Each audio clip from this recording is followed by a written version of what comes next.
Buenas tardes, volvemos como todos los jueves, hoy presentando una cara nueva de la política, alguien que aspira al Congreso.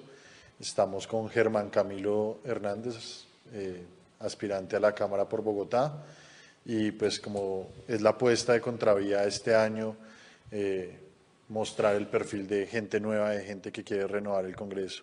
Buenas tardes, Camilo. Buenas tardes a todos. Muchas gracias por la invitación. Bueno, pues primero nos gustaría saber quién es Germán Camilo Hernández. Claro, bueno, Germán Camilo Hernández es un ciudadano de 28 años, egresado de la Universidad Nacional, politólogo, actualmente estudiando una maestría en estudios políticos latinoamericanos en la Universidad Nacional, un ciudadano inquieto, con todo el ánimo de hacer por su país, por su ciudad, y convencido de que la política hoy debe conectar con la ciudadanía. Hoy la ciudadanía no siente la política como la posibilidad de encontrar respuestas y soluciones a sus necesidades del día a día. ¿Cómo toma usted la decisión de aspirar al Congreso? Listo. Pues no es una decisión que tomé yo realmente, es una decisión que tomamos en colectivo. Nosotros somos un equipo de compañeros que venimos organizándonos y trabajando desde hace cerca de 11 años. Nos conocimos en la Universidad Nacional de Colombia, en las facultades de Derecho, de Ciencia Política y de Ciencias Humanas, y comenzamos a trabajar interesados en poder hacer algo diferente por nuestra ciudad, por nuestro país, en ese momento por nuestra universidad. Comenzamos a organizarnos, tuvimos grupos de estudio para encontrar cuáles eran esas razones del por qué nuestro país estaba así, y así poder comenzar a encontrar rutas y posibilidades hacia el futuro para nuestro país. Y bueno, hoy hemos llegado a este proceso ya mucho más maduro de organización, y colectivamente tomamos la decisión, encontramos una ventana de oportunidad y la posibilidad de seguir creciendo en un escenario institucional que es muy clave para poder llegar a tener participación incidente. ¿Cómo fue ese trabajo previo en la universidad? ¿Cuál era el organismo por el que trabajaban ustedes? ¿Cómo se organizaban? ¿Qué han hecho pues, dentro del trabajo estudiantil? Perfecto. Nosotros nos conocimos, como planteaba, hace 11 años. Inicialmente encontramos que teníamos intereses afines, y ahí comenzamos a generar unos procesos de organización dentro de la universidad en torno a la agricultura urbana, hacer algunas huertas en la universidad.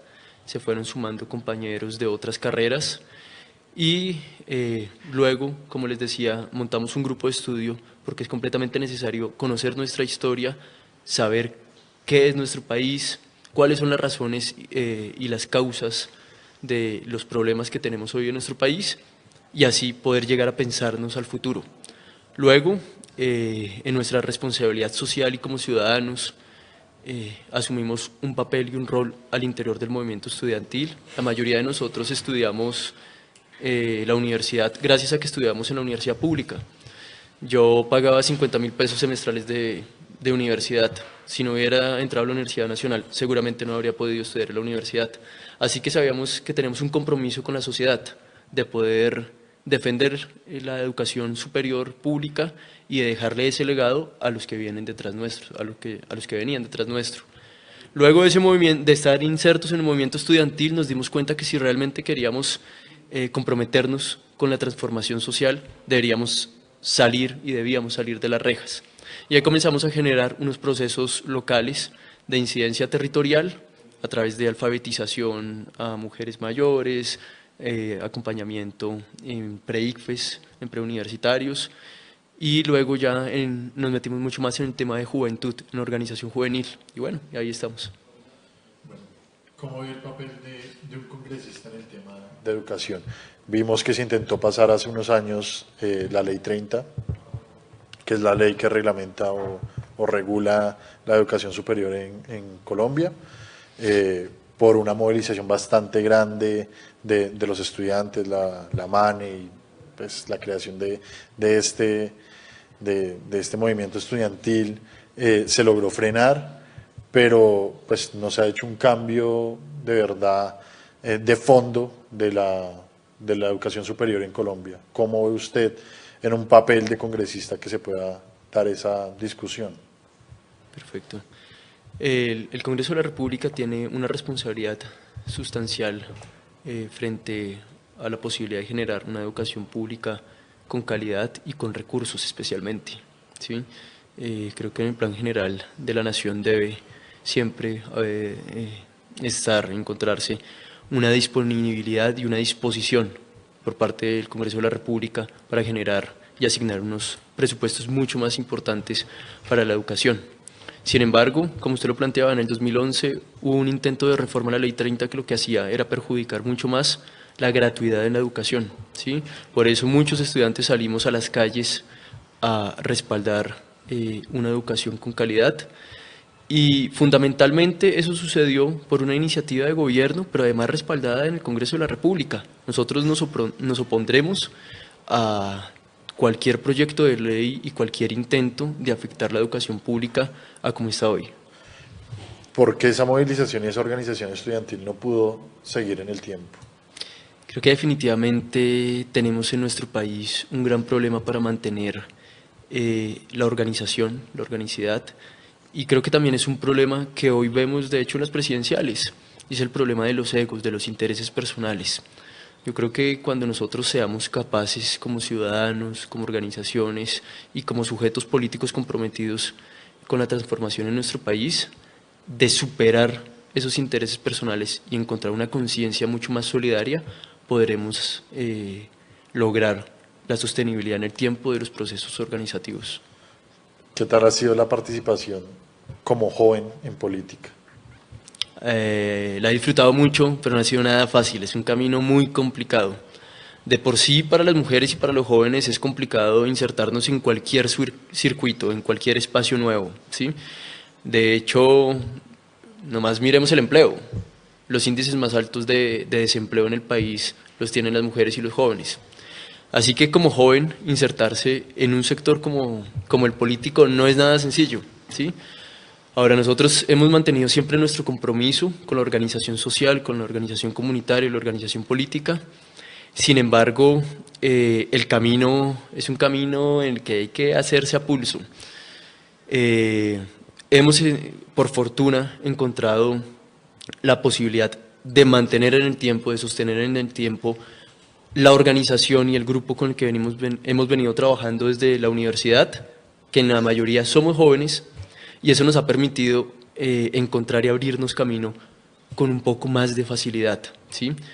Y creo que hoy la apuesta de los jóvenes debe ser hacer mucho más determinante nuestra participación, pero además poder construir con los mayores, ¿sí?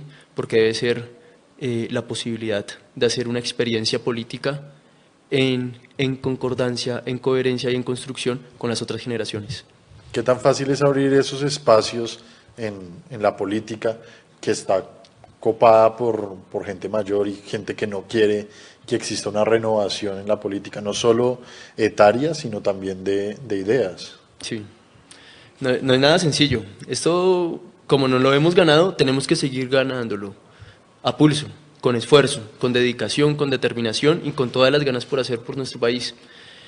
Tenemos que encontrar muchos mejores procesos y formas de organizarnos, y yo creo que además tenemos hoy un plus y una ventaja comparativa, y es que la ciudadanía está cansada del gobierno de los mismos, del gobierno también de los mayores y del gobierno de las mismas ideas.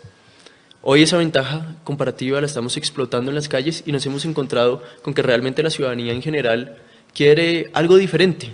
Yo no sé si sea la palabra renovación, porque es algo que además ya trastoca con la renovación misma, porque es la palabra que suda de elección tras elección, pero yo sí hablaría de una innovación en política, de la posibilidad de apostarle a dinámicas diferentes y a ideas diferentes. ¿Cree que en Colombia hay un intento de innovación política? Porque lo que uno ve es muchos jóvenes haciendo política tradicional. Es cierto que la política tradicional nos sigue copando. Sin embargo, hay buenos puntales de innovación política, hay unas experiencias importantes y de hecho nosotros estamos en un camino de ese tipo, de ese calado, un camino que quiere apostarle a un gobierno abierto, un camino que quiere apostarle a una transparencia y a una diferencia en las ideas y un camino que quiere construir con todos. Entonces, la innovación para nosotros es una herramienta clave para poder hacer de la política algo realmente diferente. ¿Cuáles son esos ejemplos de innovación que ustedes están aplicando para la política que están haciendo? La innovación tiene que ser tanto en las calles como utilizando las herramientas que hoy tenemos a la mano. Herramientas como las redes sociales, como lo online, ¿sí? Uno de mis compromisos como congresista será subir de manera transparente a la página web las votaciones que yo daré sesión tras sesión, los conceptos y cuál es la justificación. Creo que la ciudadanía y el electorado debe tener toda la garantía y el derecho de conocer que lo que estamos haciendo los que los representamos en una institución como el Congreso de la República. Saber, por ejemplo, si en un debate de reforma pensional uno votó a favor o en contra de los intereses de ellos como electorado. Pero ¿qué diferencia hay en este aspecto a lo que hay ahorita con Congreso Visible o con las plataformas que ya existen? ¿Qué diferencia hay? Fíjese que hay una diferencia en el contenido y en la capacidad de acercar al elector, al ciudadano. Aunque esos son intentos de un gobierno abierto, ¿sí?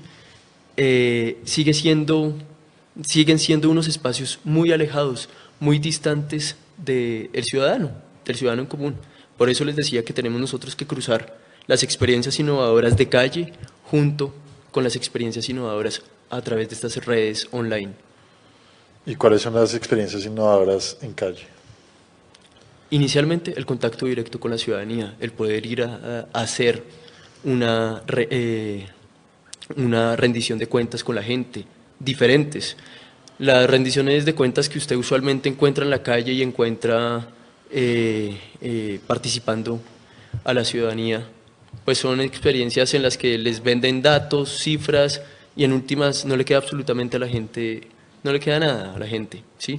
No entiende realmente cuál ha sido la incidencia de las inversiones, de los proyectos de ley y creo que ahí está el punto clave de en dónde y a través de qué se debe generar la innovación.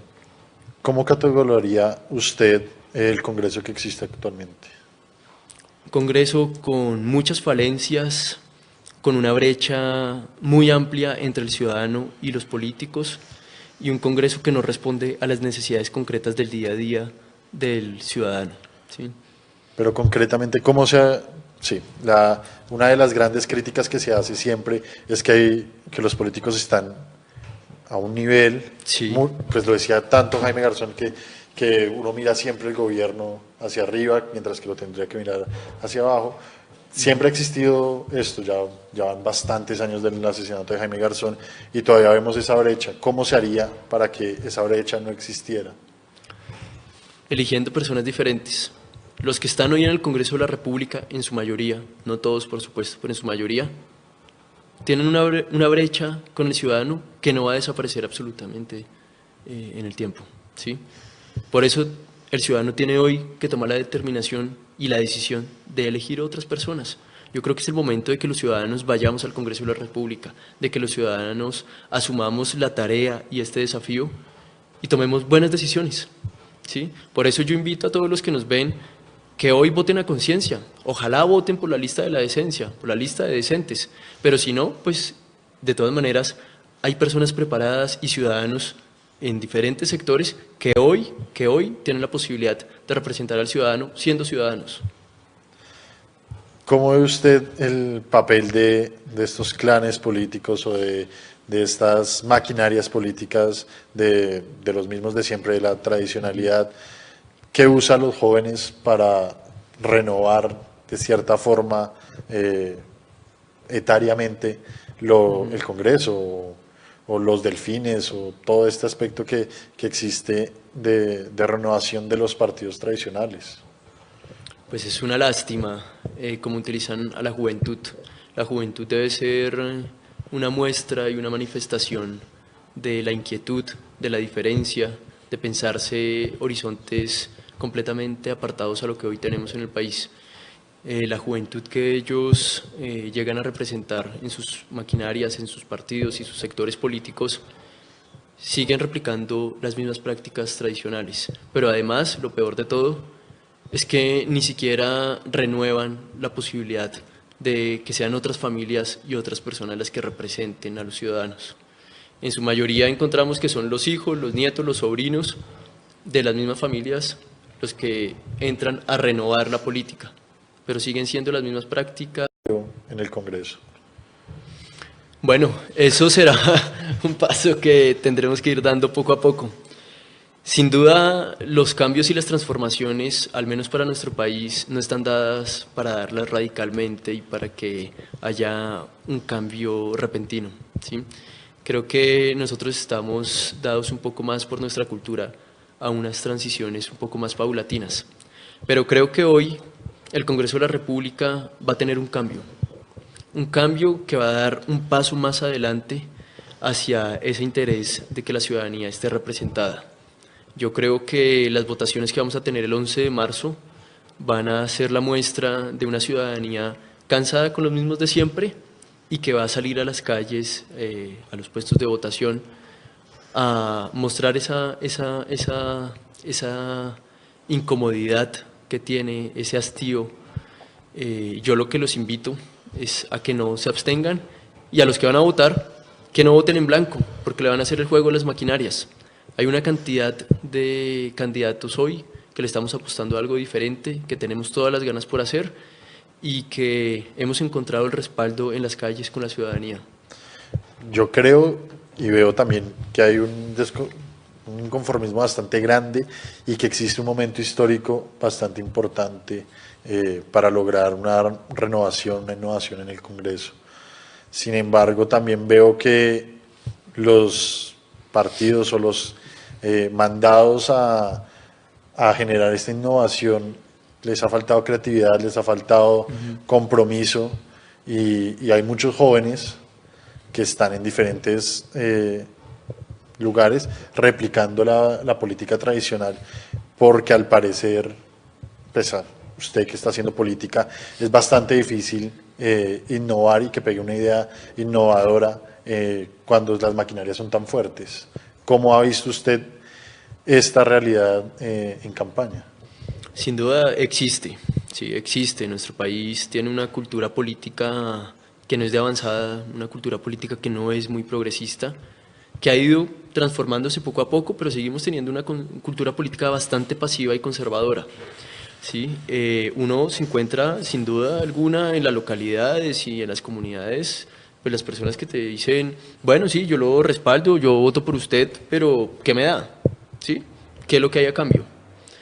Nuestro ejercicio también innovador que se ha hecho, por supuesto, en otras campañas, es un ejercicio de pedagogía electoral, demostrarle a la ciudadanía que marginarse de la política o pensar en la política simplemente una relación de transacción no nos lleva a nada. Es como regalar o vender el futuro de los siguientes 4 años de su vida, ¿sí? Y ese tipo de pedagogía cala en la gente, no en todos, por supuesto. Si calara en todo el mundo, las maquinarias políticas y la política tradicional no existiría, ¿sí? Y creo que ese es el camino que tenemos que comenzar a ahondar estos sectores alternativos y los sectores que estamos comprometidos con un cambio en el ejercicio y en la forma de hacer política. Tenemos al interior de nuestros sectores, por supuesto, compañeros, compañeras y campañas que le jalan a la política tradicional, porque también han sido formados en esa misma escuela de la política. Pero creo que hay una apuesta joven importante en varios sectores políticos que están jugándole a algo diferente. Bueno, una de las cosas que más se le criticó al Congreso actual fue dilatar y casi extorsionar al gobierno con el fast track. Sí. Además de incumplir los acuerdos, de que la mayoría de lo que se acordó en La Habana no se pasó por fast track y prácticamente en este momento ya es muy difícil que pase o va a demorarse muchísimo más de lo que se está demorando con el fast track. ¿Qué opinión le da el actuar de este Congreso y qué cree que se puede hacer si ustedes llegan al Congreso? Nuevamente, el Congreso de la República actual está compuesto por familias tradicionales, por personajes que llevan años, muchos años, de hecho décadas en el Congreso de la República y que hoy no les interesa el futuro del país, les interesa el futuro propio o el futuro de sus pequeñas sectas. Muestra de ello fue lo ocurrido con el Fast Track y lo que ocurre legislatura tras legislatura, de hecho. Que lo que buscan es negociar, lo que buscan es cupos burocráticos, lo que buscan son gabelas para fortalecer sus propios procesos políticos, sus maquinarias, y eso no le trae y no le ha traído absolutamente nada bueno a nuestro país. Un Congreso diferente, un Congreso nuevo, un Congreso reformado y compuesto por personas decentes, que es lo que le hace falta al Congreso de la República, nos permitiría conocer, comprender realmente qué es lo que piensa el ciudadano, qué es lo que quisiera el ciudadano, tener un contacto directo con el elector para saber realmente, frente a proyectos de ley trascendentales para la vida social y para la vida nacional, qué es lo que quisieran, qué es lo que pueden pensar, cómo votarían. Y eso es uno de los temas innovadores. Eso no existe en el Congreso actual y no existe en el tal vez 95, 98% de los congresistas que escuchen al ciudadano, al elector, qué es lo que quiere. En ese momento existe pues, un piloto que se está aplicando en el Consejo de Bogotá, y es que cada concejal o algunos concejales hagan propuestas y la gente vota por cómo ellos deben actuar en el Consejo. ¿Cómo ve usted esta práctica de innovación política usando las redes, que tiene una influencia directa en el actuar de los concejales en el Consejo de Bogotá? Me parece buenísima y ojalá que se pueda sostener en el tiempo, ojalá que se pueda hacer más profunda y se pueda llegar a conectar mucho más con el ciudadano para que cada vez más pues, la ciudadanía participe con mayor ahínco. Ojalá algo así pudiéramos también llegar a transitar hacia el Congreso de la República, de tal modo que sobre temas muy importantes de la realidad nacional pudiéramos nosotros hacer ejercicios similares, no solo de manera individual, sino ojalá por bancadas y, por qué no, en plenarias. ¿Y cómo lograr que no exista una interferencia de personas que no están, pues, que no fueron sus votantes, que no fueron sus electores en esa forma de decisión? Sabe que yo creo que no tendría ningún problema y de hecho no debería haber ningún problema con que aquellos que no votaron por usted o no fueron electores participen, ¿sí? Me parece de hecho que es muy clave que la ciudadanía en general pueda tener un espacio de ejercicio democrático real en contacto con el congresista que sea. Puede que un congresista por el que no votaron en ese momento X esté liderando un proyecto de ley que es de interés para un grupo social o para un ciudadano en particular. Entonces, qué bueno que ese ciudadano en particular o ese grupo comunitario, social, pueda llegar a participar y a dar sus opiniones. Le voy a poner un ejemplo claro porque Cuénteme. pues, es algo que siempre me ha preocupado y que me genera como un cierto versus entre innovación y la realidad política. Sí. Por ejemplo, si se está discutiendo la participación de terceros en la JEP, usted está en el Congreso y en lo virtual le dicen los ciudadanos que usted tiene que votar porque los terceros no entren en la JEP, usted haría lo que los ciudadanos dicen, a pesar de que pues, la opinión creo que es que se sepa la verdad. Claro. Pues en casos tan polémicos seguro que habría participación intensa e intestina de grupos de ambos lados, ¿sí? Que nos llevaría a pensar cuáles serían los mecanismos para tomar decisiones. En últimas, pues uno es el representante y es el que va a dar el voto en el Congreso de la República. Pero sí habría que ver cuáles son los mecanismos y cómo se puede hacer o encontrar el quid para poder construir con la ciudadanía. Yo le pongo ejemplos. Los cabildos abiertos que se hicieron 2012 en Bogotá, para encontrar cuáles eran esas necesidades, esas problemáticas claves que en cada una de las localidades y por cada uno de los temas importantes se definían por parte de la ciudadanía. Y ahí se fue generando un proceso y un proyecto de construcción real de necesidades y de soluciones. Algo similar se puede generar en el Congreso de la República con temas claves. Por ejemplo, ¿qué vamos a hacer sobre movilidad sostenible para el país? Eso es un tema importante para todas las ciudades y no lo sabemos todos nosotros. De hecho, el ciudadano, el ciclista que día a día está en las rutas urbanas es el que seguramente tiene mucho más por decir, ¿sí? Frente a ese tipo de temas tenemos que encontrar los mecanismos y tenemos que hacer partícipes a los ciudadanos. Bueno, y ya para terminar me gustaría hablar un poco de coyuntura y es el tema con el ELN, la mesa de diálogo en Quito. Sí. ¿Qué cree que se debe hacer en la mesa de diálogo en Quito? Bueno, tomar decisiones en momentos tan complicados es muy difícil. Uno, analizando la situación, puede decir muchas cosas que pueden resultar fáciles, ¿no? Yo sí insistiría en que podamos encontrar una posibilidad de acuerdo y de avance entre el Gobierno Nacional y el ELN.